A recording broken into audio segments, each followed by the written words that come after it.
Hi అందరికీ.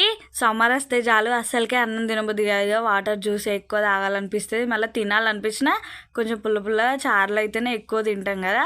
నాకైతే ఏమైందేమో అస్సలకే అన్నం తినబుద్ధి అయితే లేదు. అందుకని చింతపండు చట్నీ నూరుకుంటున్నా. టేస్ట్ మంచిగా ఉంటాయి, ప్రాసెస్ కూడా ఈజీగానే. పుల్ల పుల్లగా కారం కారం కమ్మ ఉంటుంది చట్నీ అయితే. ప్యాన్లో కొన్ని నువ్వులు తీసుకొని దోరగా ఫ్రై చేసుకోవాలి. పచ్చిమిర్చి కొంచెం ఆయిల్ కూడా తీసుకొని అవి కూడా మంచిగా ఫ్రై చేసుకున్న తర్వాత మిక్సీ జార్లోకి ముందుగానే నానబెట్టుకున్న కొంచెం చింతపండు తీసుకొని నువ్వులు, పచ్చిమిర్చి, సాల్ట్, వెల్లుల్లి, కొంచెం జీలకర్ర, కొంచెం కొత్తిమీర కూడా తీసుకొని మంచిగా మెత్తగా మిక్సీ పట్టుకోవాలి. పోపు పెట్టుకుంటే పెట్టుకోవచ్చు, లేకపోతే లేదు. పోపు పెట్టుకుంటే చట్నీ టేస్ట్ అయితే ఇంకా కమ్మ ఉంటుంది. పోపు పెట్టుకున్న తర్వాత ఒక 5 నిమిషాలు మంచిగా పూసల్ని ఫ్రై చేసుకోవాలి. చట్నీ అయితే మంచిగా ఫ్రై అయిన తర్వాత వేడి వేడి అన్నంలో తింటేనైతే ఎంత టేస్టీగా ఉంటుందో, కమ్మగా ఉంటుంది. ఇంకా 2 బుక్కలు ఎక్కువనే తినాలనిపిస్తుంది అన్నం అయితే. ఇది కూడా ఈ రెసిపీ ట్రై చేయకపోతే ట్రై చేసి టేస్ట్ ఎలా వచ్చిందో కామెంట్ చేయండి. సబ్స్క్రైబ్ చేసుకోండి.